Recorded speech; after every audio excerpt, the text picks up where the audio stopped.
বাক্যকে ভাষার একক বলা হয়। ভাষার একক, বাক্য হচ্ছে ভাষার একক।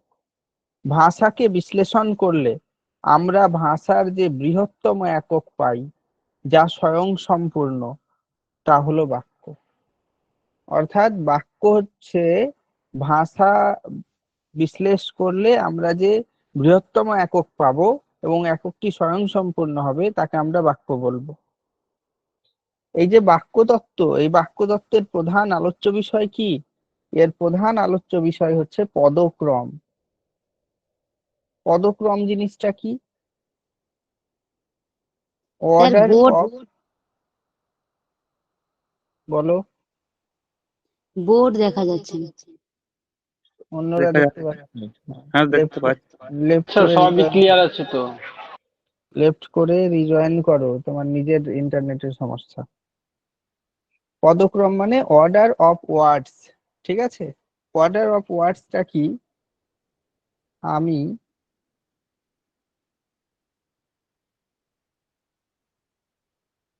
সকালে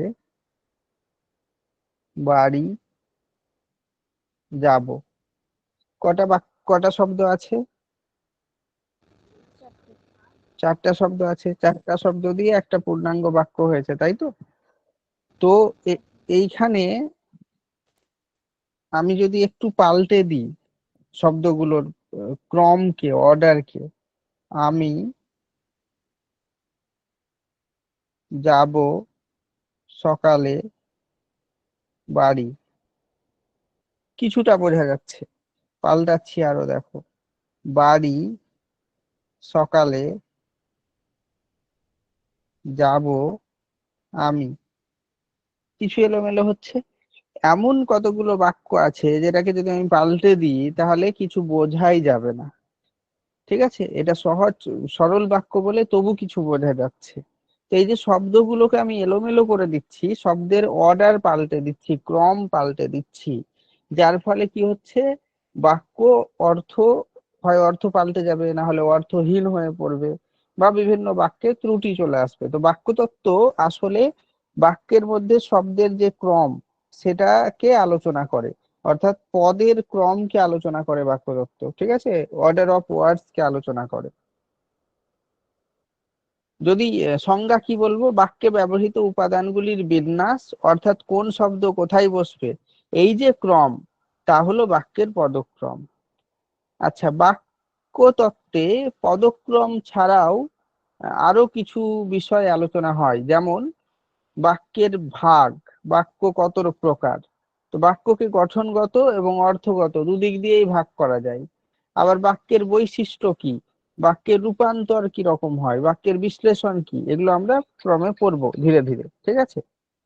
তাহলে আমরা বাক্যতত্ত্বে কি প্রধান আলোচনা হয়? বাক্যতত্ত্বের প্রধান আলোচ্য বিষয় কি? বাক্য সঠিক, শব্দগুলো সঠিকভাবে বসানো নেই। পদক্রম, পদক্রম, তাই তো? এখন আমরা পদক্রম পড়ব।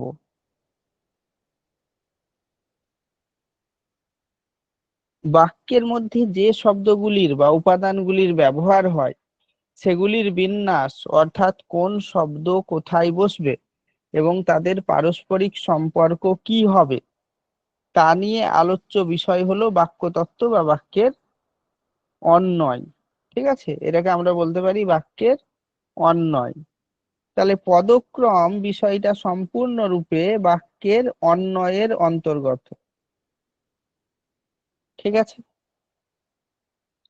আচ্ছা, এবার এই পদক্রমের কয়েকটা, এর অনেকগুলো বিষয় আছে, তো এতটা তোমাদের সিলেবাসে নেই, তো আমরা সবটা পড়বো না, কয়েকটা শুধু আমরা পড়বো, ঠিক আছে? যেমন বাংলা বাক্যের মূল উপাদান। বাক্যের উপাদান অনেকগুলো আছে, তার মধ্যে মূল উপাদান দুটি, একটি হচ্ছে উদ্দেশ্য,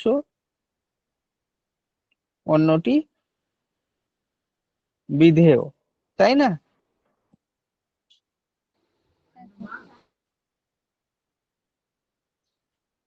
আচ্ছা, এই উদ্দেশ্যকে ইংরেজিতে আমরা কি বলি?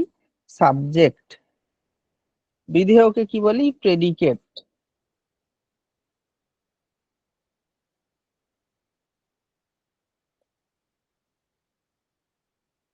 উদ্দেশ্য কি? বাক্যে যার উদ্দেশ্যে কিছু বলা হয় সেটাই উদ্দেশ্য। এবং বিধেয় কি? উদ্দেশ্য উদ্দেশ্যের, সম্পর্কে যা কিছু বলা হয়। হ্যাঁ, উদ্দেশ্য সম্পর্কে যা কিছু বলা হয় সেটাই বিধেয়। আমি একটা বাক্য নিচ্ছি, সারা কলকাতা ক্ষেপে উঠলো, ক্ষেপে উঠেছে। এখানে কার সম্পর্কে কথা বলা হয়েছে? কলকাতা সারা কলকাতা সম্পর্কে, তাই না? তাহলে এই সারা কলকাতাটা হচ্ছে উদ্দেশ্য।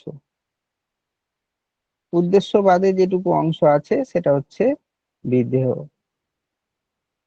রাহুল বিদ্যালয়ে যাবে, উদ্দেশ্য কোনটা? রাহুল বিদ্যালয়ে যাবে, রাহুল, সরি, উদ্দেশ্য রাহুল।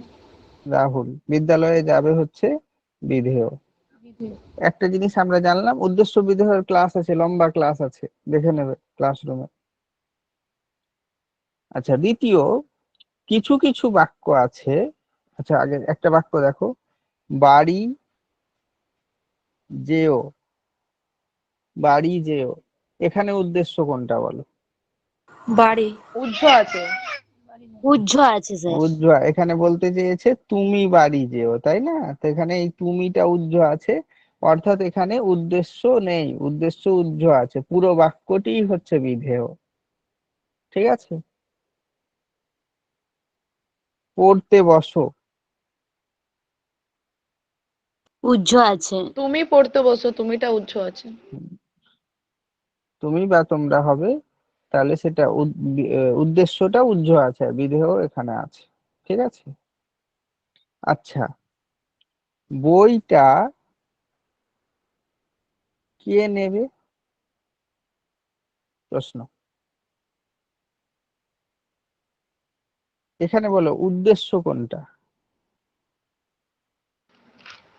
বই। বইটা স্যার। বই, বই হচ্ছে উদ্দেশ্য। বিধেয় কোনটা? কে কে, নেবে? কেটা এখানে দেওয়া নেই।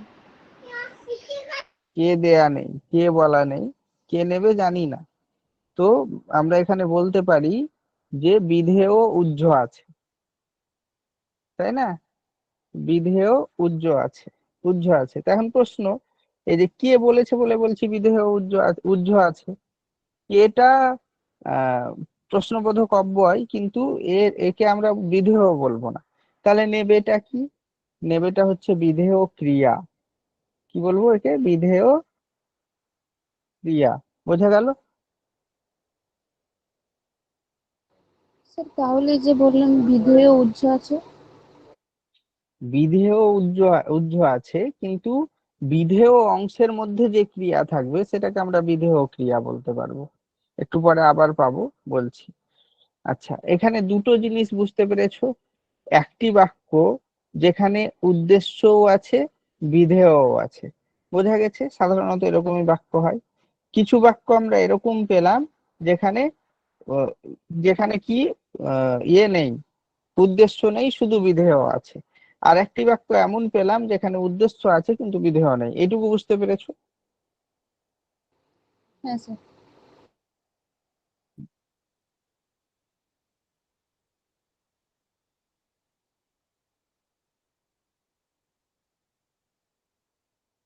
আচ্ছা, এইটা বাক্যে আমরা বিধেয় ক্রিয়াতে পরে আসছি।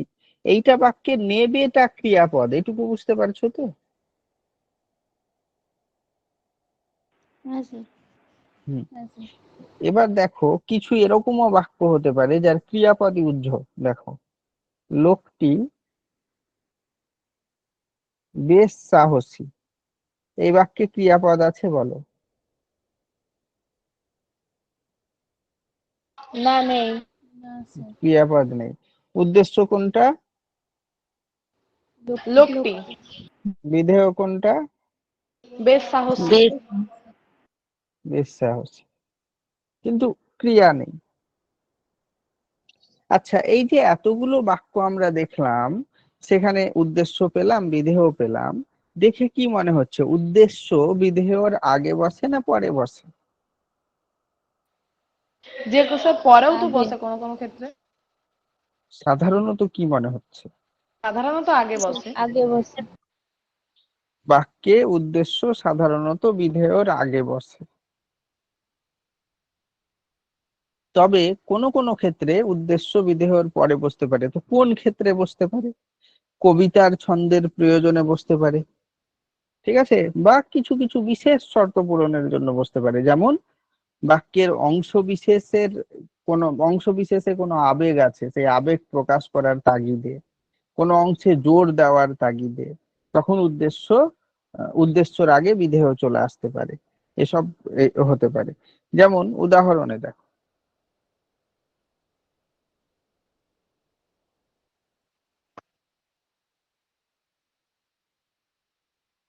7 বছর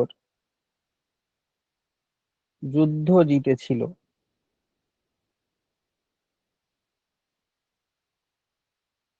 দ্বিতীয় ফ্রেডারিক। কবিতার লাইন, এখানে উদ্দেশ্য কোনটা, বিধেয় কোনটা? দ্বিতীয় ফ্রেডারিক উদ্দেশ্য, 7 বছর যুদ্ধ জিতেছিল বিধেয়। এইটুকু হচ্ছে বিধেয় এবং এটা হচ্ছে উদ্দেশ্য। তাহলে আমরা বললাম আগে উদ্দেশ্য থাকে পরে বিধেয় থাকে। দেখো এখানে ছন্দের কারণে উল্টে গেছে, ঠিক আছে। আচ্ছা, অন্য একটা বাক্য দেখো, এটা কবিতার লাইন। অন্য একটি বাক্য দেখো, রাস্তায় নেই রিক্সা, নেই বাস, কিছু নেই, এটা বোঝানোর জন্য বলছে। নেই ট্রাম, ঠিক আছে। এখানে উদ্দেশ্য কোনটা আর বিধেয় কোনটা? রাস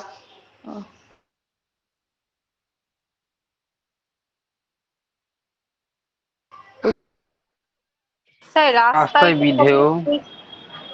রাস্তাটা উল্লেখ না স্যার।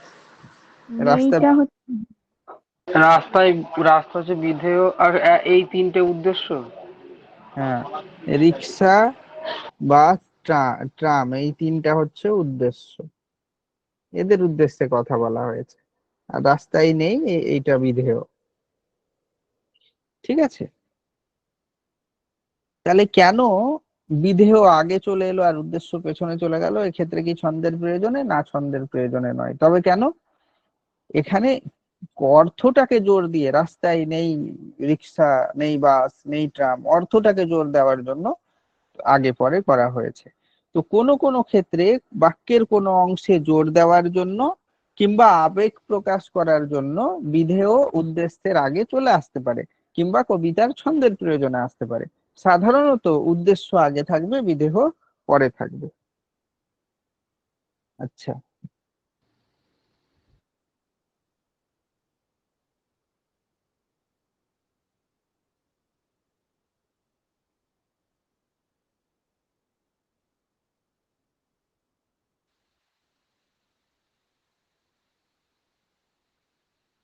এর অনেকগুলো ব্যাপার আছে উদ্দেশ্য বিধেয়র। ওই ক্লাসটা করে নিও ওখানে, আমরা পরেও টপিকে উদ্দেশ্য বিধেয় পাবো, ঠিক আছে।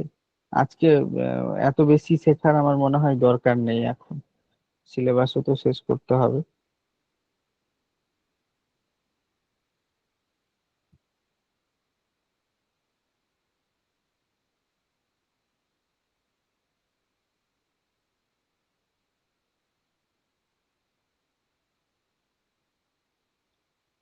আচ্ছা, এইটুকুতে কোনো প্রশ্ন আছে?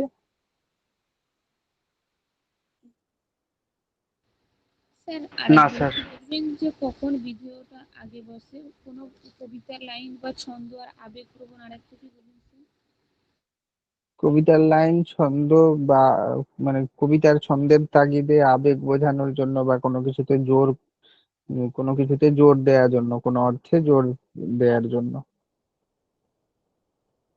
আচ্ছা, একটা জিনিস আর শুধু জেনে নাও এখানে, সাধারণত বাক্যের যে পদবিন্যাস, তার ক্রম হচ্ছে প্রথমে কর্তা থাকে, বাংলা বাক্যের কথা বলছি, তারপরে কর্ম থাকে, তারপরে ক্রিয়া থাকে।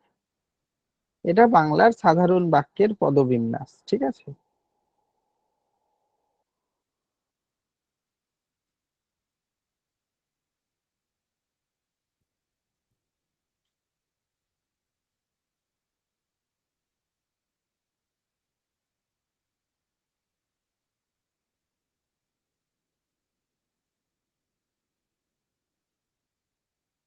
আচ্ছা, আবার আমরা উদ্দেশ্য বিধেয় পাবো, সিলেবাসে আছে, তখন আর একটুখানি বুঝবো। আর এমনি তো ক্লাস আছে, এই ডিটেলস ক্লাস ওখান থেকে করে নেবে।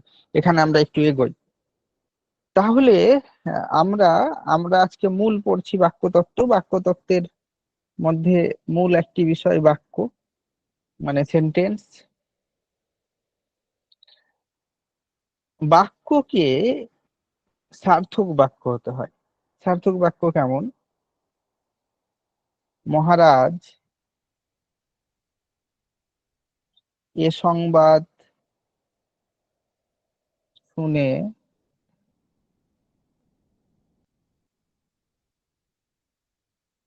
খুব খুশি হবেন। কি থেকে নেওয়া? ধীবর ধীবর বৃত্তান্ত। আচ্ছা, আর ধরো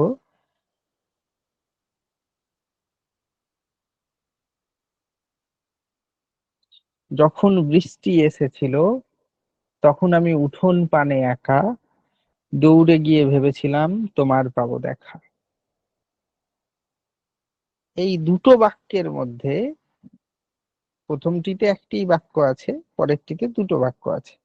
এই প্রথম আর দ্বিতীয় যেটা বললাম, এর মধ্যে পার্থক্য হচ্ছে যেটা আমি লিখেছি এটা গদ্যের বাক্য, মহারাজ এ সংবাদ শুনে খুব খুশি হবেন। কিন্তু দ্বিতীয়টি যেটি আমি বললাম, যখন বৃষ্টি এসেছিল উঠোন পানে আমি একা, দৌড়ে গিয়ে ভেবেছিলাম তোমার পাবো দেখা, এটি পদ্যের বাক্য। ঠিক আছে? দুটোই বাক্যতে কিছু অর্থ বুঝতে পেরেছো না পারোনি? হ্যাঁ। পেরেছো। আমি যদি বলি তুমি তখন একদিন আমাকে,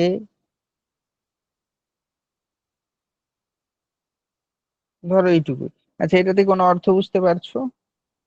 এখানে মনের ভাবই তো প্রকাশ হয়নি।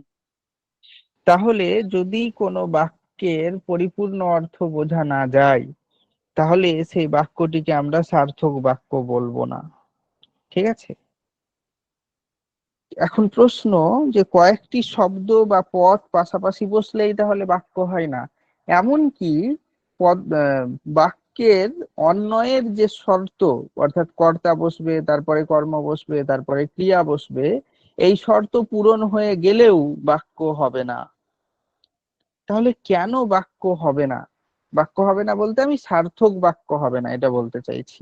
সার্থক বাক্য যদি সার্থক না হয় তাহলে তাকে বাংলা ব্যাকরণের ভাষায় বাক্যই বলে না। ঠিক আছে? তো কেন বাক্য হবে না, এর কারণ কি? এর কারণ হিসেবে একটি আহ একটি পংক্তি আছে, একটি শ্লোক আছে, আলংকারিক বিশ্বনাথের শ্লোক এটা। সেখানে তিনি বলেছেন, বাক্যং স্যাৎ যোগ্যতা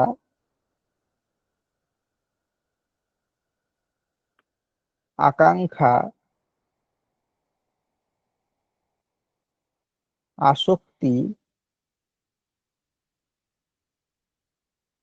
যুক্ত পদচ্চয়।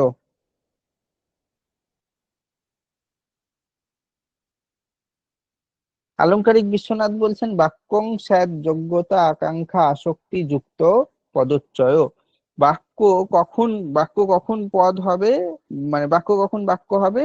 যখন যোগ্যতা আকাঙ্ক্ষা আসক্তিযুক্ত পদ থাকবে বাক্যে, তখন হবে। তো এই যে বিশ্বনাথ বললেন, এটা কার কার শ্লোক? এটা বিশ্বনাথের। হ্যাঁ, এই যে বিশ্বনাথ যখন বললেন এই কথাটা, তো তখন একটি প্রশ্ন এসে দাঁড়ালো যে তাহলে এই যোগ্যটা জিনিসটা কি? আকাঙ্ক্ষা কি, আসক্তি কি? পদ তো বুঝলাম, প্রত্যেকটা শব্দ এক একটি পদ। তো পদের সঙ্গে যোগ্যতা, আকাঙ্ক্ষা, আসক্তি থাকলে তবে বাক্য হবে, না হলে হবে না। এই তিনটি জিনিস কি? এই শ্লোকটাকে বাংলা ব্যাকরণে ঐতিহ্যগত দিক থেকে বাক্যতত্ত্বের মূল শ্লোক হিসাবে গ্রহণ করা হয়েছে। এবং এই যে এই শ্লোকে তিনটি জিনিসের কথা বলা হয়েছে, যোগ্যতা, আকাঙ্ক্ষা এবং আসক্তি, একে ত্রিসূত্র বলা হয়। বাক্যের ত্রিসূত্র। কোথাও কোথাও পাবে তিন শর্ত, আধুনিক কালের বইগুলোতে তিন শর্ত কথাটা লিখছে, আগে ত্রিসূত্র। বাংলা বাক্যের ত্রিসূত্র বা তিন শর্ত নামে পরিচিত। কোন কোনটা? যোগ্যতা, আকাঙ্ক্ষা, আসক্তি। তাহলে আমরা এক এক করে জানি জিনিসটা কি। যোগ্যতা কি? এখন এসএলএসটির ফর্ম ফিল আপ চলছে, তাই না? একটু থেমে করো, 2-4 দিন থেমে যেও, তারপরে করো। অনেক দেরি করো না, আগামী সপ্তাহে করে নি। এ মাসে অন্তত, এ মাস থাকতে থাকতেই করে নেবে, কিন্তু খুব তাড়াতাড়িও করো না। আচ্ছা, প্রশ্ন হচ্ছে, এই যে ফর্ম ফিল আপ চলছে 9, 10, 11, 12 এর, কারোর যদি বিএড না থাকে তাহলে সে কি আবেদন করতে পারবে? না। না স্যার। পারবে না না। স্যার। তো এইটা ওর কি যোগ্যতা।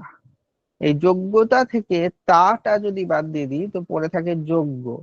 পশ্চিমবঙ্গের রাজনীতিতে এখন মানে উত্থাল পাতাল করা শব্দ, ঠিক আছে? তো বাক্যেরও যোগ্যতা লাগে। যোগ্যতা সবকিছুতে লাগে, সবকিছুর লাগে। উপনিষদে একটি শ্লোক আছে, সেখানে বলা হচ্ছে যে যে ব্যক্তির যোগ্যতা নেই আর পথ পেয়ে গেছে। কোন একটা কবিতায় আমি 2 লাইন লিখেছিলাম, সময়ের কি আশ্চর্য যোগ, 2 টাকায় বিক্রি হচ্ছে দেখো, লাখ টাকায় বিক্রি হচ্ছে দেখো 2 টাকার লোক। তো সময় যদি খুব ভালো থাকে না, তো 2 টাকার মানুষ লাখ টাকায় বিক্রি হয়ে যায়। তো কোন কোন জায়গায় দেখবে পদ যত বড়, ওই পদে যে অধিষ্ঠান করে আছে সে ব্যক্তি তত বড় নেই। নিশ্চয়ই দেখেছো, তাই না? কারোর কারোর জীবনে সাফল্য যত বড় চলে আসে, যোগ্যতা তত বড় থাকে না। তো উপনিষদে এর জন্য বলা আছে যে যদি মাথার চেয়ে মুকুটের ওজন বেশি হয়ে যায়, যদি যোগ্যতার চেয়ে পদ বড় হয়ে যায়, তাহলে সেই পদ বীচের সমতুল্য। ওই পদ পদে পদে অপমান করবে। তো যোগ্যতা বড় জিনিস। বাক্যে যোগ্যতা কি জিনিস?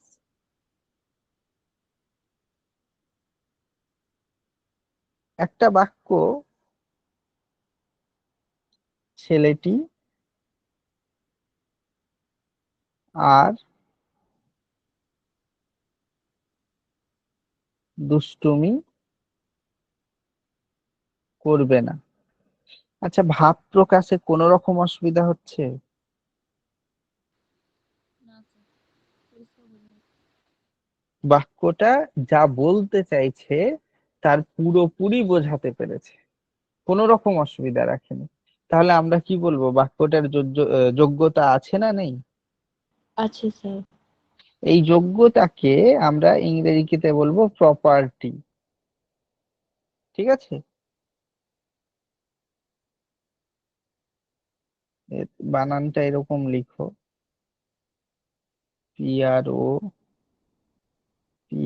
PROPRIETY, property. তাহলে কি বলবো, যে বাক্যটির যোগ্যতা আছে। আচ্ছা, এবারে যদি আমি বলি ছেলেটি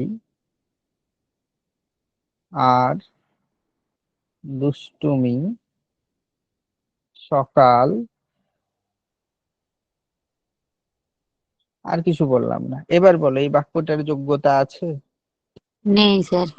না, নেই। যোগ্যতা নেই। আচ্ছা, ধরো আমি একটা বাক্য বলছি,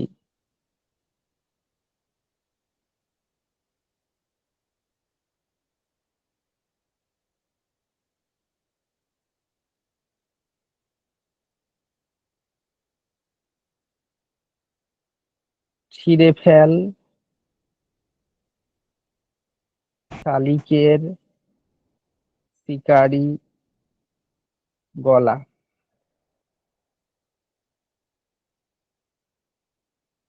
আচ্ছা, এটাতে কিছু বুঝতে পারছো?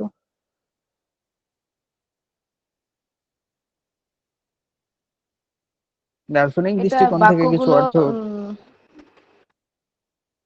বাক্যগুলো মানে দার্শনিক শব্দগুলো দৃষ্টি থেকে কিছু অর্থ বেরিয়ে যেতে পারে, সাধারণ অর্থ বেরোচ্ছে না বাক্যের, এই তো। হ্যাঁ, শব্দগুলো কেন ঠিকঠাক বেরোচ্ছে, বসেনি। কেন বেরোচ্ছে না? পদের অন্বয় ঠিক নেই, অর্ডার অফ ওয়ার্ডস, যেটা পদক্রম শুরুতে বলছিলাম, সেটা ঠিক নেই। একে যদি আমরা একটু ঘুরিয়ে ফিরিয়ে নিই তাহলে কিন্তু আবার ঠিক হয়ে যাবে। কিরকম? এই শিকারিটাকে তুলে যদি এখানে ঢোকাই, ছিঁড়ে ফেল শিকারি শালিকের গলা, এবার ঠিক আছে?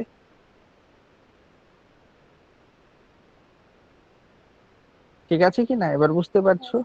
হ্যাঁ, তাহলে এই এই বাক্যটার যোগ্যতা আছে কি নেই, যেটা লিখলাম আগে লিখেছি, হ্যাঁ, ছিঁড়ে ফেল শালিকের শিকারি গলা, এর যোগ্যতা আছে কি নেই? নেই। নেই, কারণ বাক্য পরিপূর্ণ অর্থ প্রকাশ করতে ওইটা পারছে না। আগেরটার যোগ্যতা নেই। নেই। এবারে দেখো, কখনো কখনো আপাত অন্বয়গত সঠিক বাক্যও যোগ্যতাহীন হতে পারে। সবসময় যাকে দেখে খুব যোগ্যতা সম্পন্ন মনে হচ্ছে যোগ্যতা সম্পন্নই হবে এমন মানে নেই। দেখো, ছেলেটি বাড়ির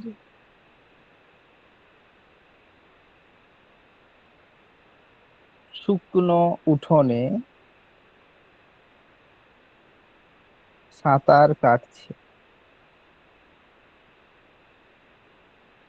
বলো, বাক্যের অন্বয়ে কোনো অসুবিধা আছে? এটা শব্দটা যে অর্থটা আসছে সেটা ভুল। শুকনো অন্বয়গত কোনো উঠোনে সাঁতার সমস্যা কাটা নেই যায় না। বাক্যে, না না স্যার, অন্য তাই তো? নেই, কিন্তু অন্বয়গত কোনো সমস্যা নেই, পদ সমষ্টি পরপর হ্যাঁ, পরস্পর যে সম্পর্কে সাজানো থাকা কথা সেই সম্পর্কেই সাজানো আছে। সমস্যাটা কোথায় আছে? অর্থে। বাক্যের অসঙ্গত ভাব আছে, অবাস্তব ভাব আছে। ঠিক আছে, এই বাক্যের অর্থ আমাদের যে বাস্তব ধারণা বা বাস্তব জ্ঞান সেখানে বাধা সৃষ্টি করছে। আমরা জানি শুকনো উঠোনে সাঁতার কাটা বা অবাস্তব ধারণা, জ্ঞান বিরোধী ধারণা। সুতরাং এই বাক্যটি যোগ্যতাহীন বাক্য। যদি পরিবর্তে বলতাম ছেলেটি বাড়ির পুকুরে সাঁতার কাটছে, তাহলে কি হতো বাক্যটা? না হতো না? হ্যাঁ হতো। হতো। হ্যাঁ, তাহলে যোগ্যতার সংজ্ঞা কি বলবো? বাক্যে মিলিত পদ সমষ্টি সঙ্গত অর্থ প্রকাশ করলে এবং বাক্যের অর্থ ও ভাব উপলব্ধির পথে কোন রকম বাধা না সৃষ্টি করলে তাকে যোগ্যতা বলা হয়। বোঝা গেছে? হ্যাঁ স্যার। যোগ্যতার পরে কি ছিল? আকাঙ্ক্ষা। তাহলে আকাঙ্ক্ষা কি?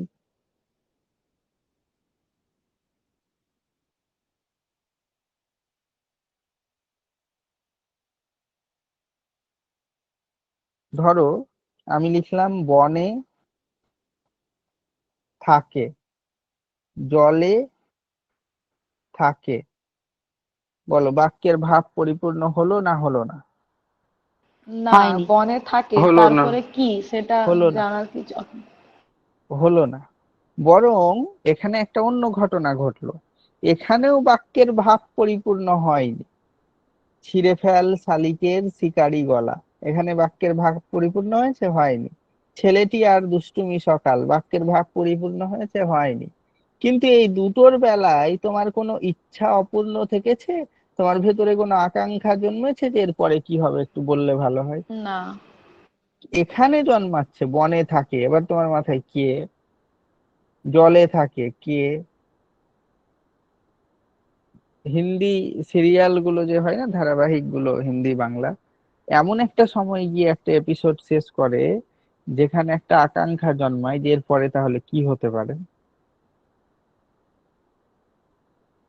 দেখবে যে কোনো সিনেমা 2 ঘন্টা 2.5 ঘন্টা চলে, তো সিনেমার কাহিনীর বুনন এমন থাকে যে তুমি যেন মাঝখান থেকে না উঠে পালাতে পারো, তাই না?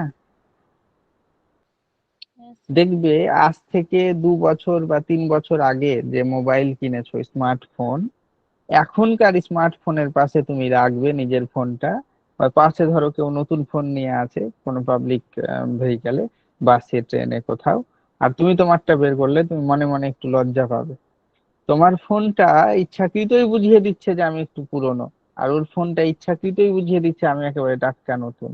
আসলে প্রত্যেক 2 বছর 2.5 বছর পরে, 2 বছর পরে সব কোম্পানিগুলো মিলিতভাবে এমন ডিজাইনের পরিবর্তন করে যে যেন তোমার মাথায় ওই ইফেক্টটা কাজ করে যে আমারটা পুরনো হয়ে গেছে। সব ঠিক আছে, কিন্তু ওর বাহ্যিক লুক পাল্টে গেছে। ঠিক থাকা সত্ত্বেও তোমার ওই মোবাইল আর চালানোর ইচ্ছে করবে না। এবার যদি সামর্থ্য থাকে তখন তুমি কি করবে? পাল্টাবে। এই যে ইচ্ছে করলো না, তাহলে কি জন্মালো? আকাঙ্ক্ষা জন্মালো নতুন একটার প্রতি।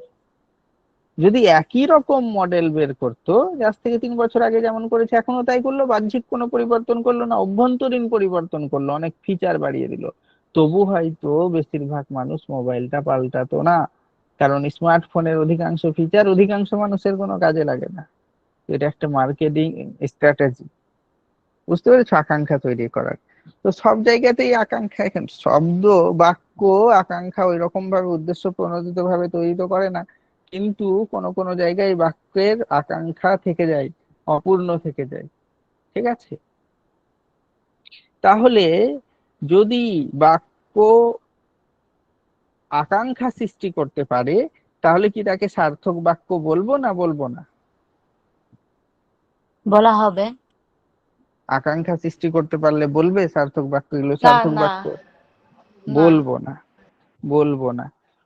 সার্থক বাক্য কি, কাকে বলবো? যে বাক্য সম্পূর্ণ ভাব স্পষ্ট করে দেবে। আর যেখানে সম্পূর্ণ ভাব স্পষ্ট হয়ে যায় ওখানে আর আকাঙ্ক্ষা থাকে না, বুঝলে? দেখবে কম বয়সী ছেলে মেয়েগুলো নিজেদের মধ্যে সম্পর্কে জড়ায়, কিছুদিন সম্পর্ক, কয়েক মাস কয়েক বছর খুব ভালো থাকে, যতক্ষণ আকাঙ্ক্ষা আছে যে ওর লাইফে কি হয়েছে সব জেনে নিই। যখনই সব জানা কমপ্লিট হয়ে গেল, আকাঙ্ক্ষা শেষ হয়ে গেল, ও সার্থক বাক্যের মতো হয়ে গেল, তারপরে আর ওই সম্পর্ক দীর্ঘস্থায়ী নাও হতে পারে, না হওয়ারই সম্ভাবনা বেশি থাকে। বুঝতে পেরেছো? তো আমি এই বাক্যটাকে যদি সার্থক করতে চাই তাহলে কি করব? আমি এখানে লিখে ফেললাম, বনে থাকে বাঘ, জলে থাকে কুমির। আর কোন রকম আকাঙ্ক্ষা জন্মাচ্ছে? না স্যার, না পরিপূর্ণ হয়েছে। তাহলে তাহলে বাক্যের আকাঙ্ক্ষা কি জিনিস বুঝতে পেরেছো? হ্যাঁ স্যার। সংজ্ঞাতে কি বলবো? বাক্যের অর্থ উপলব্ধির জন্য যদি এক বা একের বেশি পথ শোনার বাসনা হয়, বাক্যের অর্থ উপলব্ধির জন্য যদি এক বা একের বেশি পথ শোনার বাসনা হয়, তাহলে বাক্যের সঙ্গে ওই অবশিষ্ট পদের সম্পর্ককে আকাঙ্ক্ষা বলা হয়। বোঝা গেছে?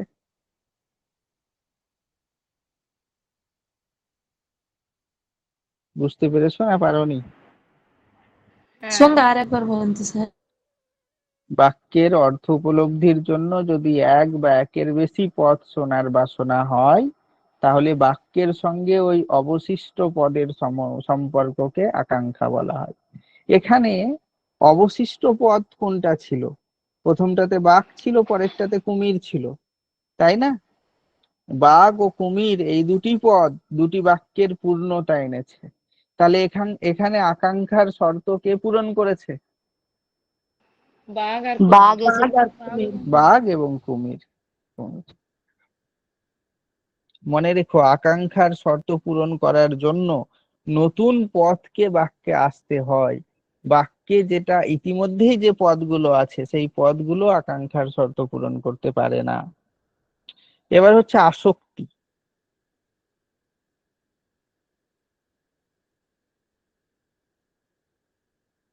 আসক্তি কি জিনিস? আসক্তি মানে মানে কোন শব্দের পরে কোন শব্দটা বসবে? তোমার এরকম কোনো ঘটনা ঘটেছে যে কিছু একটা হারিয়ে গেছে, সেটা বস্তুও হতে পারে, ব্যক্তিও হতে পারে, খুব প্রিয় কিছু একটা হারিয়ে গেছে, ঠিক আছে? কোনো একটা প্রিয় পেন ছিল, কিংবা কোনো গ্যাজেট ছিল, চাবি ছিল, সুচ হারিয়ে গেলেও হতে পারে। তারপরে বা চুরি হয়ে গেছে, মোবাইল চুরি হয়ে গেছে, কিছু পার্স চুরি হয়ে গেছে, যে মুহূর্তে ওটা আর তোমার কাছে নেই, এক্ষুনি ছিল এক্ষুনি নেই, মেনে নিতে পারো সঙ্গে সঙ্গে যেটা আর নেই? না না। স্যার। না স্যার। মন অন্যরকম ছটফট করে, মন প্রশ্ন তুলে কেন নেই, এখনই তো ছিল, তাহলে কেন থাকবে না? খুব কম বয়সী ছেলে মেয়েরা বিভিন্ন কারণে আহ, খুব বড় বড় সিদ্ধান্ত নিয়ে নেয়। মাধ্যমিক পাস করলো, খারাপ রেজাল্ট হলো বা ফেল করে দিল, উচ্চ মাধ্যমিক ফেল করে দিল, দিয়ে অনেকে আত্মহত্যাও করে নেয়। ওর মা বাবা কয়েক বছর এটা মেনেই নিতে পারবে না যে নেই, কয়েক হাজার বার মন প্রশ্ন করবে কেন নেই, এক্ষুনি তো ছিল।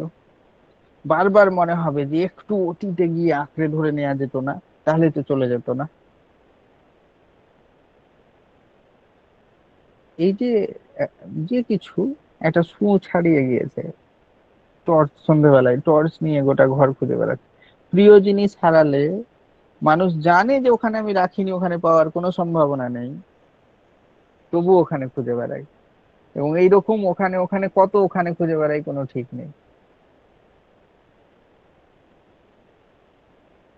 কোনো জিনিস হারিয়ে গেল আর তোমার মন মানতে পারছে না, বারবার বলছে কেন গেল, এক্ষুনি তো ছিল, মনে হয় আছেই, মেনে নিতে পারছে না। এটা যে জন্য হচ্ছে সেটাকে আসক্তি বলা হয়। বুঝতে পেরেছো? ইংরেজিতে একে বলে প্রক্সিমিটি, আকাঙ্ক্ষা, এক্সপেক্টেন্সি।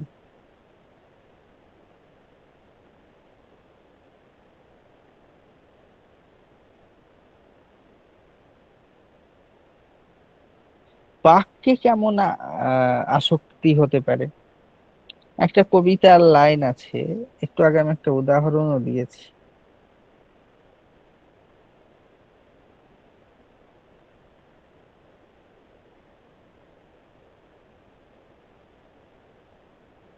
এখানে দেখো, ছিঁড়ে ফেল শালিকের শিকারি গলা। ঠিক আছে, এখানে বাক্যের ভাব পরিপূর্ণ হয়নি, তাই না? তাই কি না? হ্যাঁ। কিন্তু এই বাক্যটির মধ্যে বাক্য গঠনের জন্য সমস্ত পদ আছে না নেই? কিছু মিসিং নেই তো? না, না এখানে স্যার। এখানে মিসিং আছে। ছেলেটি আর দুষ্টুমি সকাল, একে যদি আমাকে পরিপূর্ণ বাক্য করতে হয়, ছেলেটি আর সকালবেলা দুষ্টুমি করলো না, বেলা করলো না, এই পদগুলোকে আমাকে বাইরে থেকে আনতে হচ্ছে, এই শব্দগুলোকে। এইটাতে আমাকে কাউকে আনতে হচ্ছে না, একে শুধু অদল বদল করলেই আমার ঠিক হয়ে যাচ্ছে। অর্থাৎ বাক্য গঠনের জন্য যাবতীয় পদ, প্রয়োজনীয় সকল পদ এখানে আছে, কিন্তু অন্যয় অর্থাৎ সম্পর্ক বা সম্বন্ধ অনুযায়ী পদগুলি যথাযথ সাজানো বা বিন্যস্ত নেই, তাই না? হ্যাঁ। তাহলে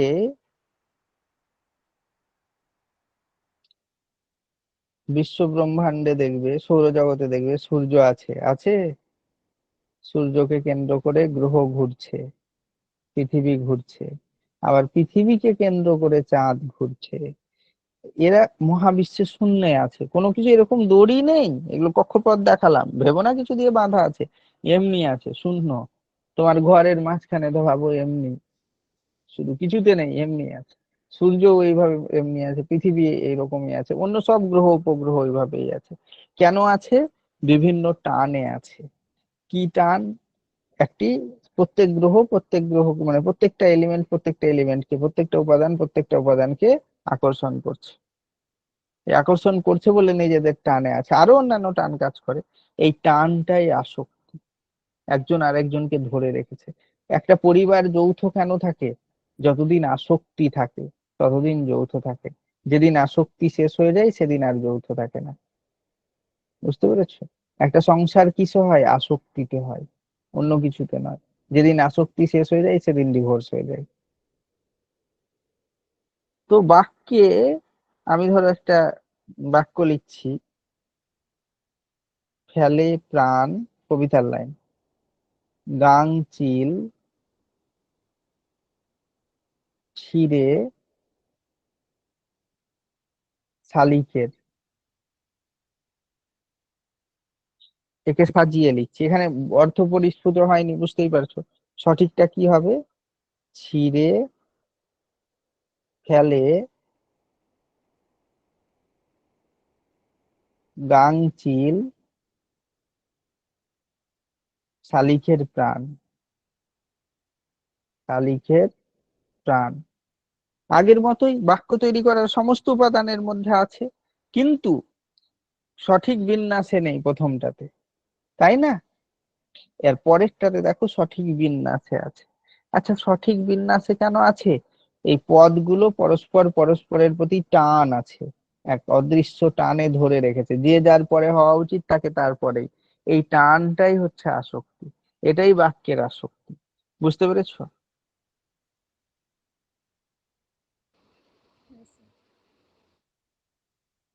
বোঝা গেছে না যায়নি? হ্যাঁ। তাহলে সংজ্ঞা কি করব? বাক্যে ব্যবহৃত পদসমূহ পরস্পরের সম্পর্ক অনুযায়ী যথাযথ সাজানো বা বিন্যস্ত হলে তাকে আসক্তি বলা হয়। বাক্যে ব্যবহৃত পদসমূহ পরস্পরের সম্পর্ক অনুযায়ী যথাযথ সাজানো বা বিন্যস্ত হলে তাকে আসক্তি বলা হয়। তাহলে তিনটা জিনিস আশা করি বুঝলে, যোগ্যতা, আকাঙ্ক্ষা এবং আসক্তি।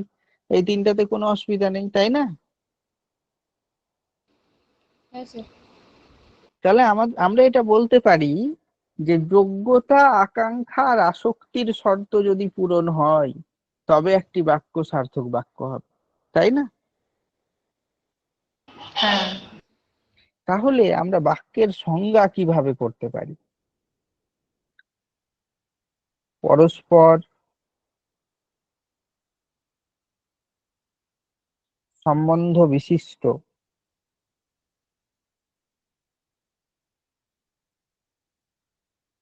পদসমষ্টি যথাযথ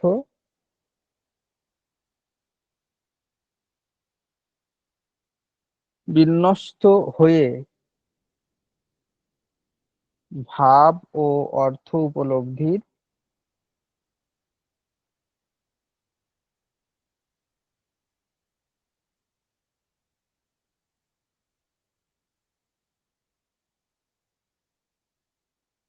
আকাঙ্ক্ষা মিটিয়ে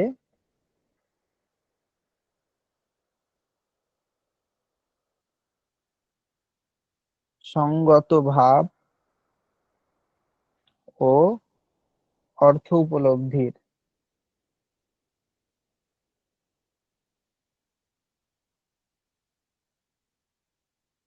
সহায়ক হলে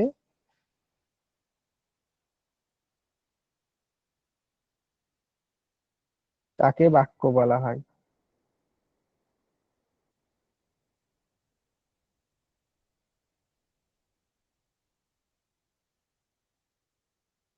এই হচ্ছে বাক্য। আচ্ছা, এবারে দেখো, এইটুকুতে কোনো অসুবিধা নেই আশা করি।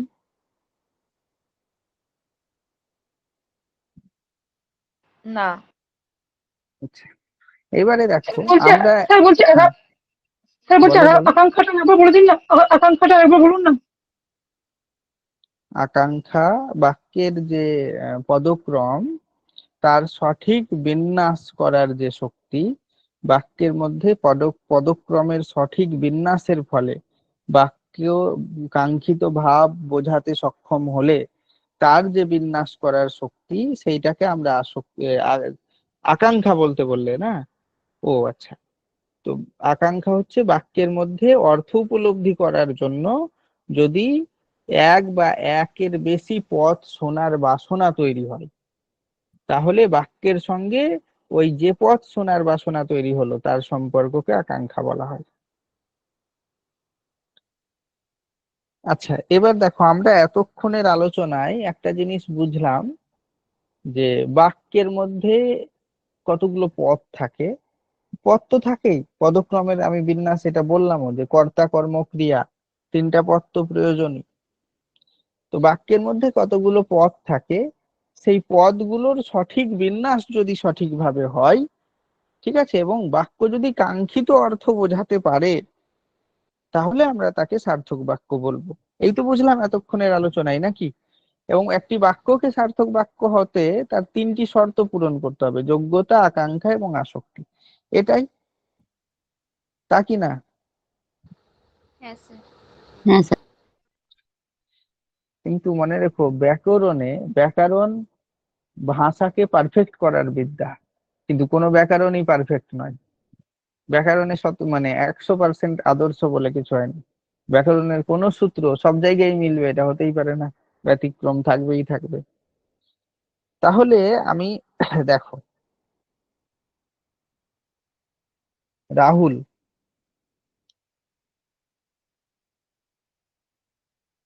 বলছে কোথায় গিয়েছিলিস?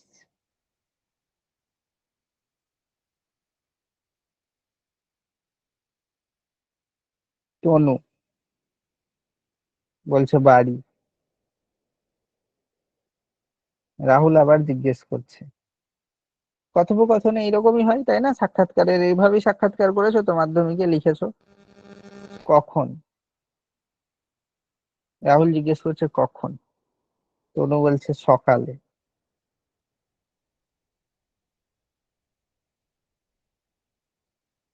রাহুল বলছে সবাই ভালো তো? সবাই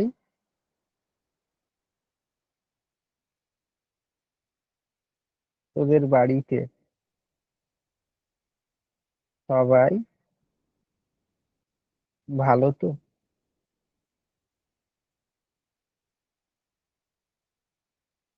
তনু বলছে ভালো। এটা আমি একটা কথোপকথন তুললাম। এবার আমাকে বলো, এই যে রাহুল জিজ্ঞেস করলো কোথায় গিয়েছিলিস, এখানে উদ্দেশ্য কোনটা আর বিধেয় কোনটা?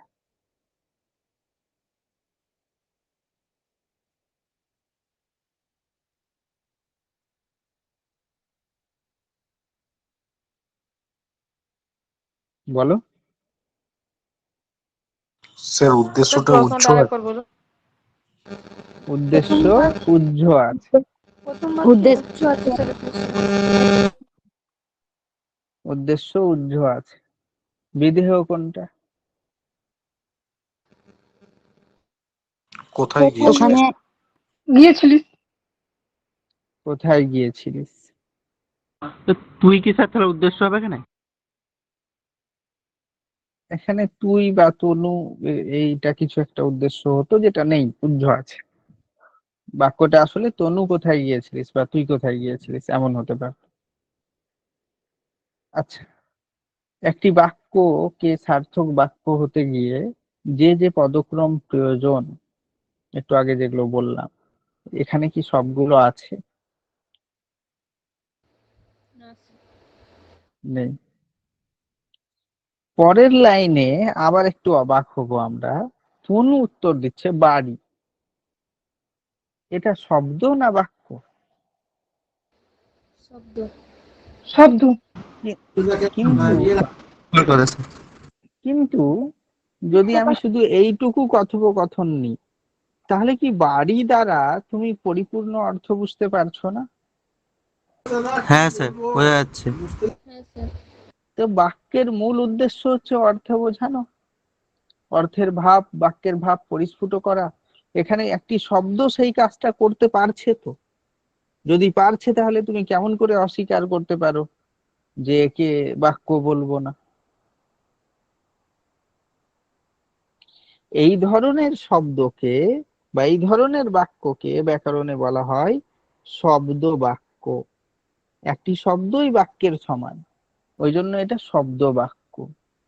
আচ্ছা, এই যে বাড়ি বললাম, অর্থও পরিস্ফুট হয়ে গেল, অর্থ বোঝাও গেল, কিন্তু এর মধ্যে কি বাক্যের গঠন আছে? না স্যার, নেই। না। না, নেই। বাক্যের আকৃতি নেই, বাক্যের আকার নেই, ওই জন্য এই ধরনের বাক্যকে বলা হয় আকারহীন বাক্য। আকারহীন বাক্য। আচ্ছা, মনে হচ্ছে না যে এই শব্দটা একটা শব্দ কিন্তু গোটা বাক্যের কাজ করছে, এবং বাক্যও বটে, একে বাক্য বলবো আমরা, শব্দ বাক্য। মনে হচ্ছে না একটা শব্দ যার মধ্যে পুরো একটা গোটা বাক্য গোপন হয়ে আছে, একটা পদের মধ্যে পুরো বাক্য গা আড়াল করে ঢুকে রয়েছে, মনে হচ্ছে না? হ্যাঁ স্যার। এই শব্দটা আসলে ছদ্মবেশী শব্দ, এজন্য একে বলা হয় ছদ্ম বাক্য। ছদ্ম বাক্য। তাহলে এই ধরনের একটি শব্দ যদি একটি বাক্যের অর্থ বহন করতে পারে, বা একটি শব্দ যদি একটি বাক্যের মতো ভূমিকা পালন করতে পারে, তাহলে তাকে শব্দ বাক্য বা আকারহীন বাক্য বা ছদ্ম বাক্য বলবো। বোঝা গেল? হ্যাঁ স্যার। এখানে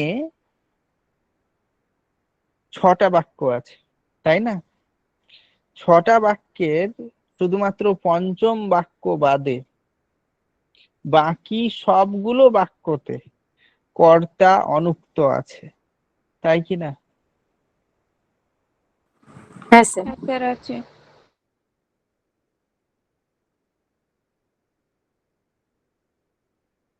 কর্তা কি আছে? অনুক্ত আছে।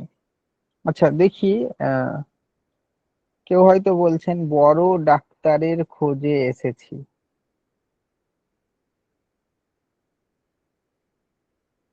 এখানে বলো, কর্তা উক্ত আছে অনুক্ত আছে? অনুক্ত। অনুক্ত। অনুক্ত। রাত দিন পড়ো, পড়ো আর পড়ো। বলো, কর্তা উক্ত না অনুক্ত? হ্যাঁ, উক্ত আছে। উক্ত। উক্ত আছে। অনুক্ত আছে স্যার। উক্ত আছে। অনুক্ত আছে। মনে রেখো, একটি বাক্যের মেরুদণ্ডের দুই ধারক, একটি বাক্য দুটো দুটো মেরুদণ্ডের উপর দাঁড়িয়ে থাকে, দুটো পিলারের উপর দাঁড়িয়ে থাকে। এই দুটো মেরুদণ্ডকে আমরা বলবো, একটাকে বলবো কর্তা আর একটাকে বলবো সমাপিকা ক্রিয়া। এই দুটোই পড়ানো হয়ে গেছে, ঠিক আছে? ক্লাসরুমে ক্লাস আছে। কর্তা এবং সমাপিকা ক্রিয়া। বাক্য গঠনের জন্য কর্তা বা সমাপিকা ক্রিয়ার উপস্থিতি অনিবার্য, অন্তত সার্থক বাক্যের জন্য। কিন্তু অনেক বাক্যে কর্তা অনুক্ত থাকে, অর্থাৎ কর্তা আড়ালে থাকে, কর্তা লুকিয়ে থাকে। কিন্তু আড়ালে থাকলেও মনে রাখতে হবে কর্তা স্পষ্ট থাকে, কর্তা হাজির থাকে। বুঝতে পেরেছো? বড় ডাক্তারের খোঁজে এসেছে, এখানে স্পষ্ট বোঝা যাচ্ছে যে আমি কর্তা, তাই না? পড়ো, রাত দিন পড়ো, পড়ো আর পড়ো, স্পষ্ট বোঝা যাচ্ছে তুমি কর্তা। বুঝতে পেরেছো আমি কি বলতে চাইছি? তাহলে বাক্যে কর্তা এবং সমাপিকা ক্রিয়া এই দুটোকে থাকতেই হবে। এই দুটো যদি না থাকে তাহলে বাক্য সার্থক বাক্য হবে না। কোন কোন ক্ষেত্রে কর্তা উহ্য থাকতে পারে, অনুক্ত থাকতে পারে, অনুপস্থিত থাকবে না। উহ্য থাকবে, অনুক্ত থাকবে, অনুপস্থিত মানে নেই, এর অস্তিত্বই নেই, এমন হবে না। আচ্ছা, তাহলে এরকম হতে পারে কি যে কর্তা আছে কিন্তু সমাপিকা ক্রিয়া নেই, অথচ সেটা বাক্য হচ্ছে? এটা হতে পারে। হ্যাঁ, হতে পারে স্যার। যেমন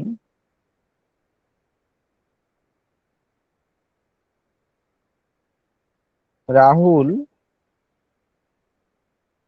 আদালতের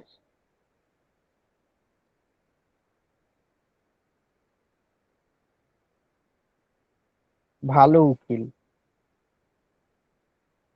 বাক্য পূর্ণ হয়ে গেছে, ভাব প্রকাশ করেছে, সমাপিকা ক্রিয়া আছে,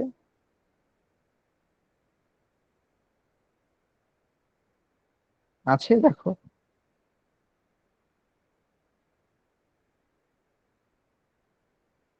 নেই। নেই। কিন্তু এক্ষেত্রেও মনে রাখতে হবে এখানে হলো একটি ক্রিয়া আছে, রাহুল হলো আদালতের ভালো উকিল। তো এখানে অনুক্ত আছে, উহ্য আছে। এরকম বাক্য হওয়া সম্ভব যে কর্তা অনুক্ত কিংবা সমাপিকা ক্রিয়া অনুক্ত। ঠিক আছে।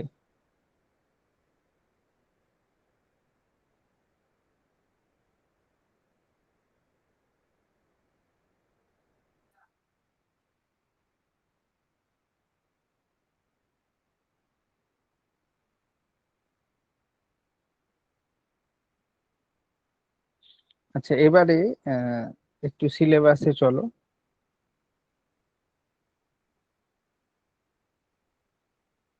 দেখো, বাক্য, টপিকটা বাক্য, এর সাব টপিক বাক্য নির্মাণ।